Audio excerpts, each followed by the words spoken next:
Welcome to the Wayne Bennett Podcast, celebrating West Virginia's people, places, and the culture of Southern Appalachia. Now here's your host, Wayne Bennett. Welcome to Wayne Bennett's Podcast. This is Wayne Bennett, and this is episode 102. It's May the 18th, 2023. And our guest today is longtime coach at Woodrow Wilson High School and Park Junior High, and Mr. Steve Kidd. Welcome, Steve. Thank you, Coach. Glad to be back. Now, we had you on here once before.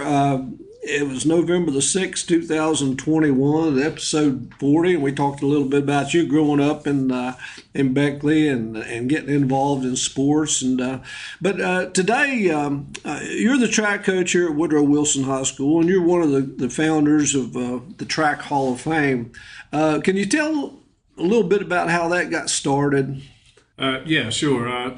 Actually, Lisa Harden. Couple more people, myself, Lisa Harden, Susan Osborne, we all kind of got together and said that this is something that, that this school, as many state championships as we have and great athletes, that, something needs to be done about recognizing our founders, the ones that helped start this track and field program. Now, they had a football Hall of Fame and they had a basketball Hall of Fame, and I think they added girls a little later, and then they had a baseball Hall of Fame too at the time, didn't they? Yes, yeah. Yes. Who was actually on the initial committee, the ones who helped get it started? Like I said, myself, Susan Osborne, Lisa Harden, Coach Culacerto, of course. And then eventually the following years, we added Miss Paulette English, John Chappelle, and Steve Thompson. Now, the initial class that you put in was 2011. And boy, I tell you, some of the names that come up on that list, it really is a Hall of Fame. Of course, Pete Culacerto, who coached 6 state championships and was coach of the year 4 times and national regional coach of the year. Jennifer Molesky McCauley was a pioneer as far as the female program went at Park. And then you had some guys like Jeff Atkins. I don't know whether you ever remember seeing Jeff run or not. He was a little bit before you, but he was played football on Friday nights, ran cross country on Saturdays, and then track in the spring. Went to Penn State on an athletic and scholarship, and also ended up at, I think, at Athletes West out in California. He was something else. But your relay team, members on the relay team from 1981, which you were a member, and you guys were put in also in the initial class. Can you tell us a little bit about the year 1981, the track team at Woodrow? Well, actually, it was 1982. Track 82. season. Okay, yes, track season of 1982, which would have been our senior year. But, I didn't even run the previous 2 years. And just remember talking to Coach Cool in the hallway and said, we'd like for you to come out and run, which I like, I wanted to come out. I knew I should have been out there before. But track team members like Vernon Knight, Mike Brown, who was just a sophomore in that group, and William Cousins, and myself, but we had 2 or 3 other hurdlers. So, every week you had to fight for your position. But we were lucky enough to have, 4 sprinters who were actually got to be hurdlers. So that made us pretty good. What else did you run besides hurdles? I did a little bit of everything. I high jumped, I long jumped, I ran 4x1 and 4x2, which we were state champions in that also.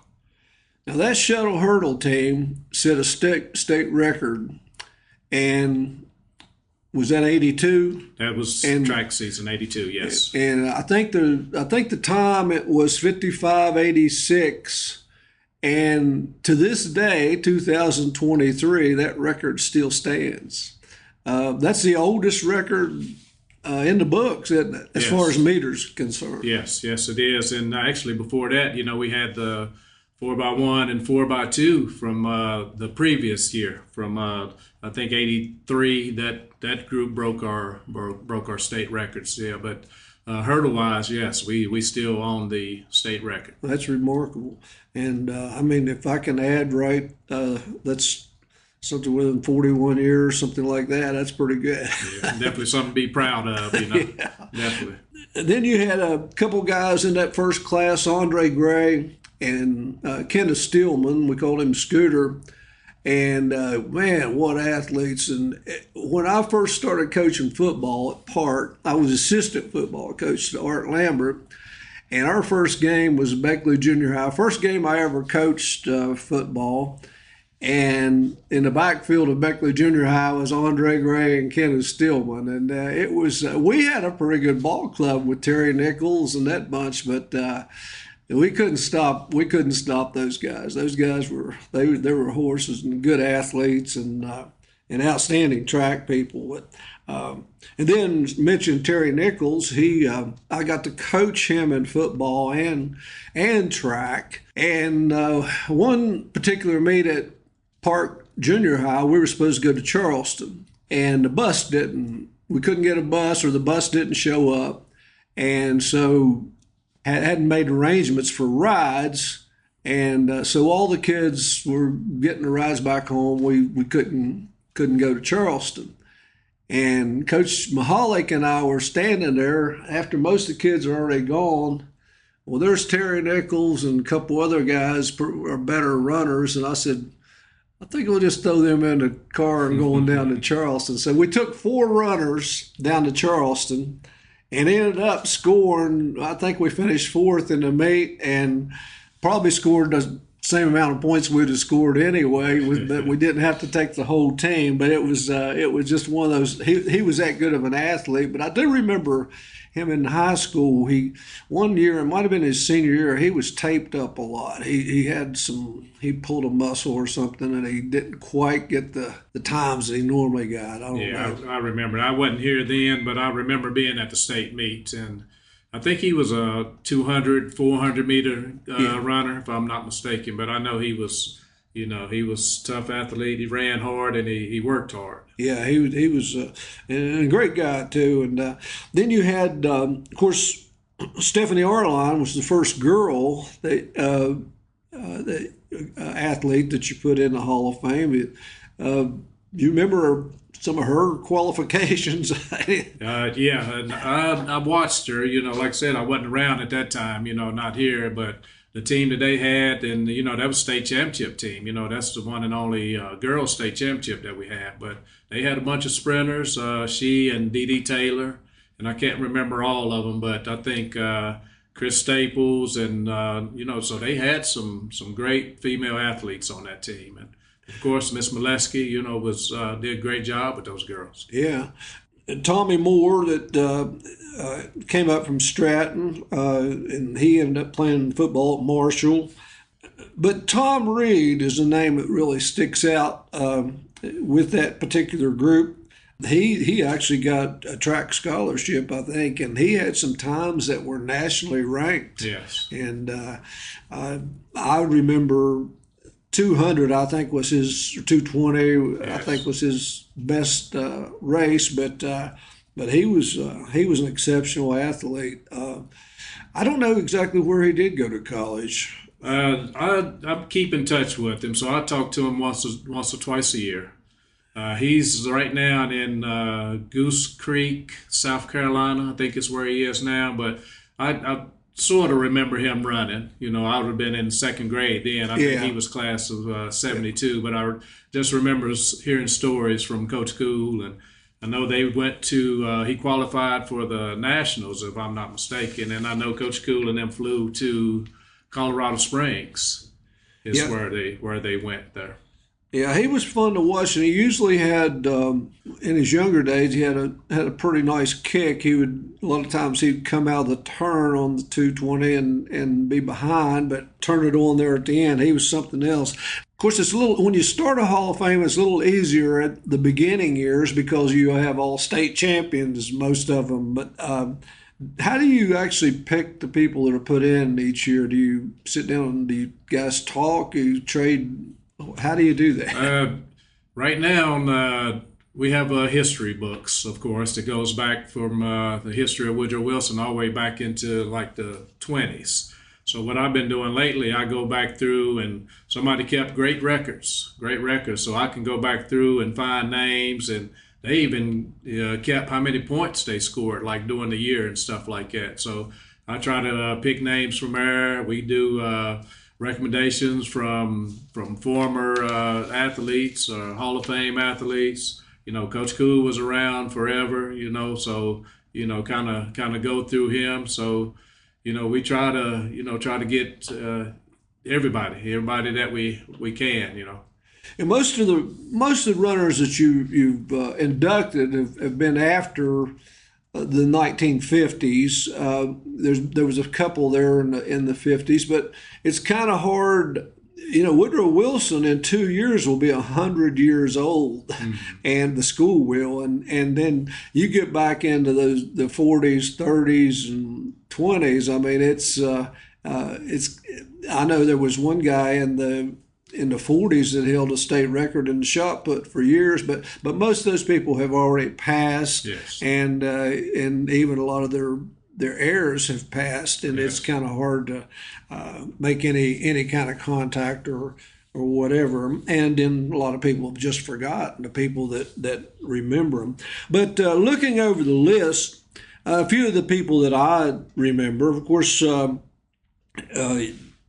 In the second class you had another coach, Ron Rose. I think he coached a little bit of everything: football, basketball at one time, wrestling, track. He spent a lot of years in the track. Yeah, he was good. He was a good coach, very knowledgeable. I thought he was a big part of the state championship in 1982. I know he was a very integral coach. And he had Arm Ray Campbell was in that 2012 class. And Arm Ray, I live close to Arm Ray and his brother Charlie, and they actually, when they were growing up, their dad owned a farm inside the city of Beckley. Mm-hmm. I mean, they had cows, they had goats, they had right. chickens, and Arm Ray could jump out of the gym. He was, I don't know he's 6'8", and I think he had the 6'8" high jump, yes. And his brother Charlie was quite an accomplished basketball player too. But those guys, I remember when they were small. I think their dad's name was Wallace Campbell, and the property he sold, or the family sold, I guess, ended up in Hager Street Apartments. Yes. And good family. Yeah, I grew up on that hill there, so I knew those guys. They would take me to church and stuff like that. So.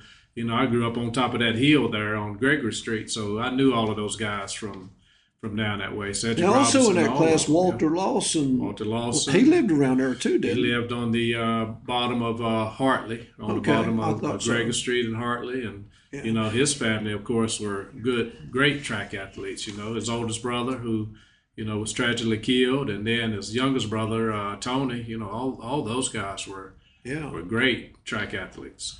And in 2013, the class, you had guys like Jeff Trump, who ended up being quite an accomplished distance runner even after high school and college. You had John Harrison, the guy I graduated with, was outstanding athlete, period. I mean, he's a basketball player, football player, track guy. He scored most of the points in the state tournament that year, in 68, when we graduated together. Matt Morse, who's quite a bit younger, but Matt was quite a discus thrower and went on to play college football at Marshall.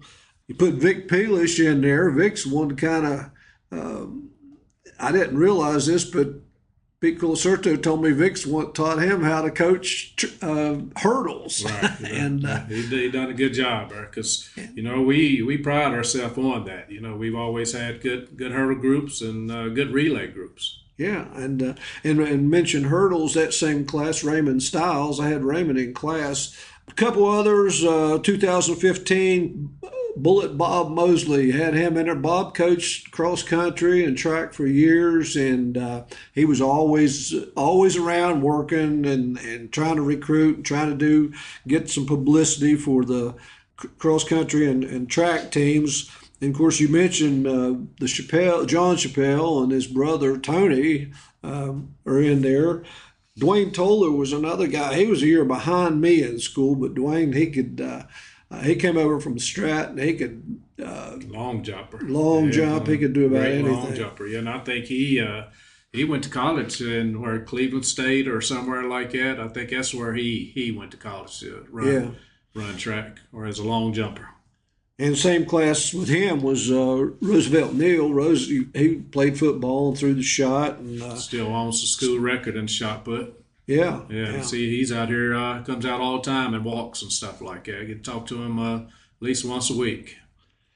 Then a little later, another class, you added another coach, Chick Munson. Chick had actually been earlier at Woodrow. He had been a co-captain of the track team, and then came back and coached for years. And Bob Short, I think he was from the class of '65, and he was a short guy, and but he didn't look that physical. But the guy played football, he played basketball, he ran track, he was just baseball. Yeah, a tremendous athlete. It was great to meet him. He come all the way from Florida just to be a part of our the dedication and stuff like that. So it was great to meet him. Meant a lot to him, meant a lot to us for somebody to come all the way from Florida to do that. He was a hustler. And in the class of 2019, a couple of guys that stand out, of course, John Colasurto, Miller Hall, who was on the State Board of Education, a president at one time. And Miller also was a field event guy. He shot in disc, yes. James Nealon, who was went on, not only was a great distance runner, a middle distance guy from Woodrow, he went on down at Marshall and had a record. It was just broken this year. It's broken there, about a month ago. Yeah. In the 800 meters, yes, I think. Yeah. In the class of 2022, young lady, Frog Young's daughter, Robin Young DeMarco, and she, for years, she ran the Greenbrier River race. She directed it, and it was a triathlon. You run 3 miles, you get in a canoe or kayak, and you go down Greenbrier River about 4 or 5 miles, and then you get on a bicycle and ride about 11 or 12 miles.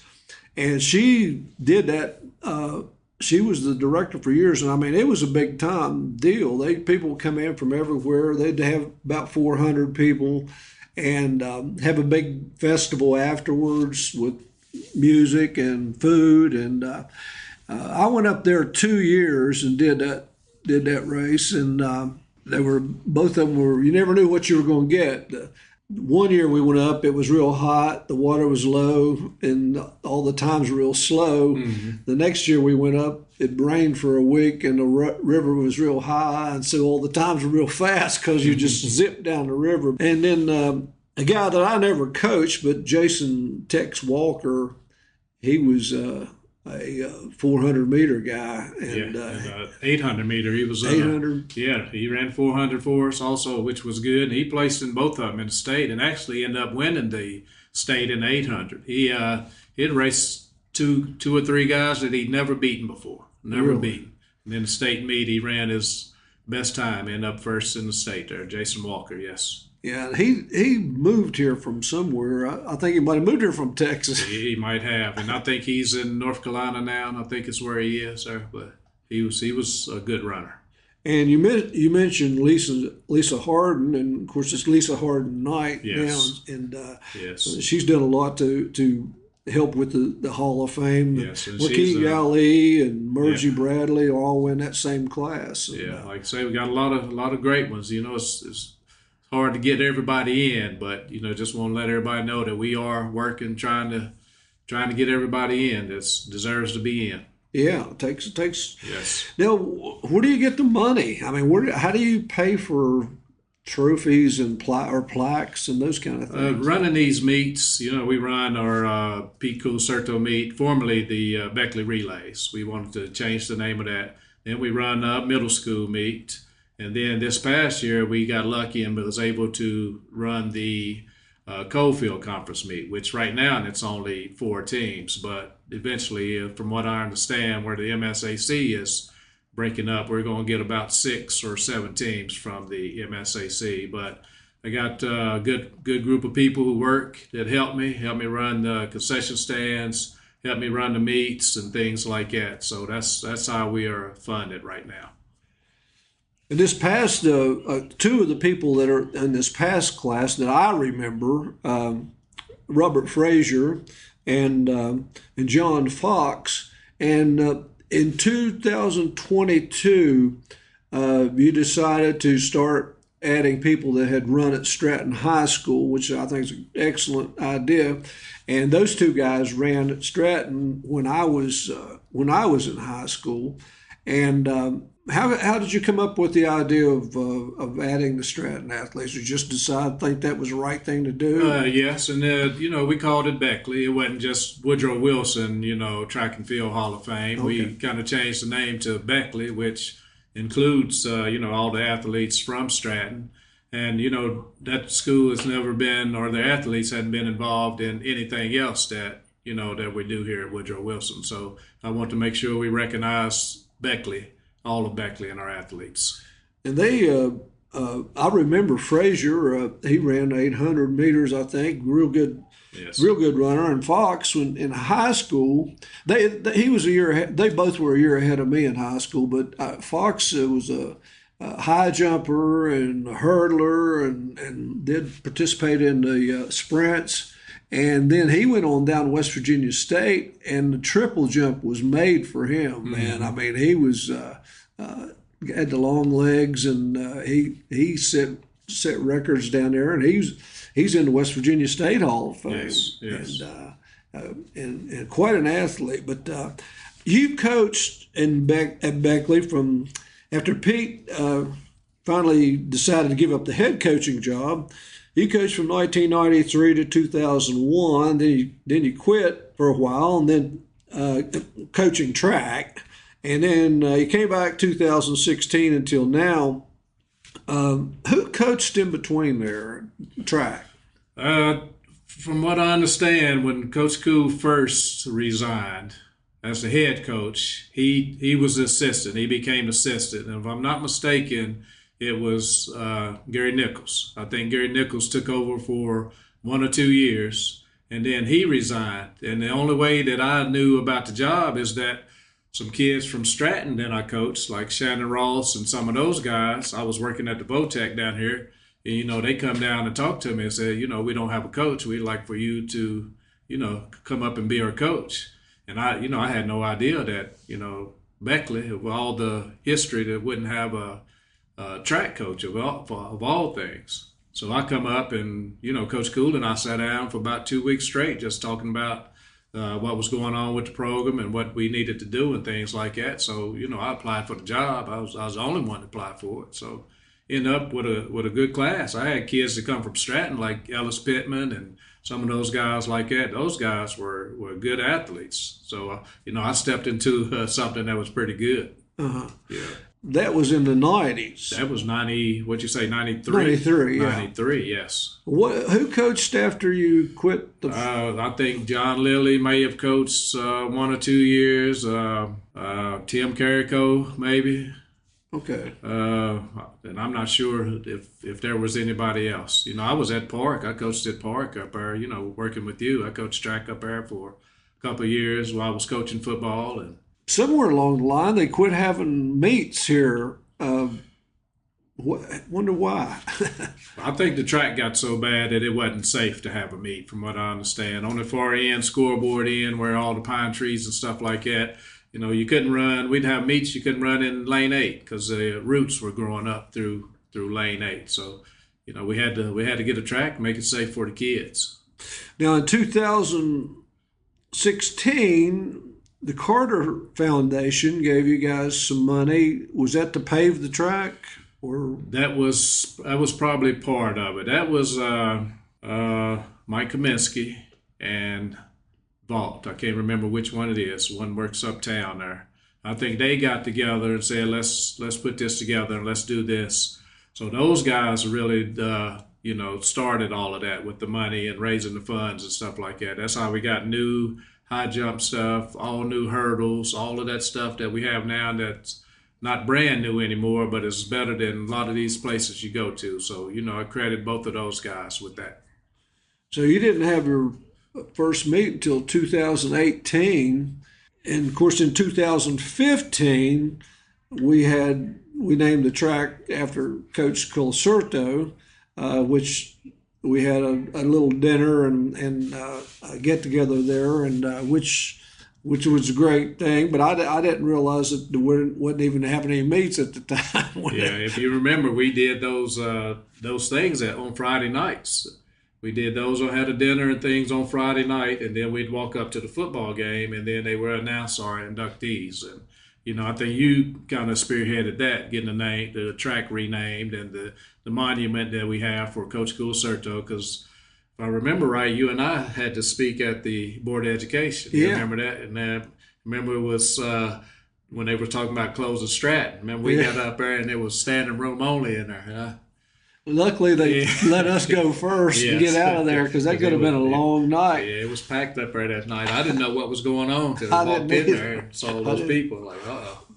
But now, since you have the track meet that's raising the money for the Hall of Fame as part of it, what do you have? How do you introduce the people at the track meet, the new inductees? Yes, we do it at the track meets now, which makes it a whole lot better. We the way our track meets are ran, it's about a 30-minute break in between, and that gives us plenty of time to recognize all our inductees and stuff like that. Try to make it nice for them. We have a dinner and stuff like that for them afterwards, and where they can others come back and sit around and talk. And we have all our trophies and all our stuff, or our memorabilia from as far back as we can get it, pictures, things like that.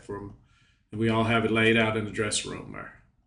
It'd be nice if we could get a room here at the school and donate it or just for the historical part. Yes, and because we have a lot more memorabilia. We do have a lot. Yeah, and well, Coach, I'm glad I appreciate you talking to us, and keep on doing what you're doing. It's great. I don't think there's any schools that I know of that I know there's a lot of schools that have sports Hall of Fames, but they don't have the separate sport Hall of Fame. So Woodrow Wilson and Beckley is one of the few, and but since I have you on here, I got to ask you a couple other questions, not necessarily about track, but what do you think about the portal in college? Are you for it or against it, or you think it's a good idea, or you think college athletes should be paid like they're getting paid, or? Yeah, I don't. It doesn't bother me that they get paid. I know they put a lot into it. Everybody says that your degree is what you're getting paid for or what you're there for, but I guess it depends on if you get your kids or not. But it's hard to follow your favorite team when half your kids leave after 1 year. My niece is a college coach at James Madison, and it ended up pretty good for them. They had 5 kids come in and sign, and every one of them could play. And daggone if they didn't make it to the first round of NCAAs, and we're up 17 on Ohio State at Ohio State. So kind of worked out good for her and her school. Yeah. Well, I guess it varies will vary, and it depends on, of course, some people say, well, then only the big money schools are going to get the best athletes, but that's kind of the way it's been in the past anyway. But I did hear recently that one state, I'm not going to say who, but it's close by, has passed a bill that they may start paying high school athletes. Wow. And that'd be nice if you're a gifted high school athlete, I guess, but that may be something in the future. I don't know whether it's good or bad. We have to think about I it. think NCAA basketball, I think you saw where, all the talent is spread out all over the United States. It's just not the blue bloods, as you say, but I think it's talent all over the world. You can see the guys are going to be a first round pick probably, from France. So basketball is really, really great at this time. It drives me crazy as a coach, though. I'm an Yes. old school guy, and Yes, I me think too. you ought to be true to your school. And Yes. if you sign in, you ought to stay in. But that ain't the way it is No, anymore. not Once you anymore. accept that the portal is going to be here and we're going to do it, then you got to get that right frame of mind or get out, I guess. Yes.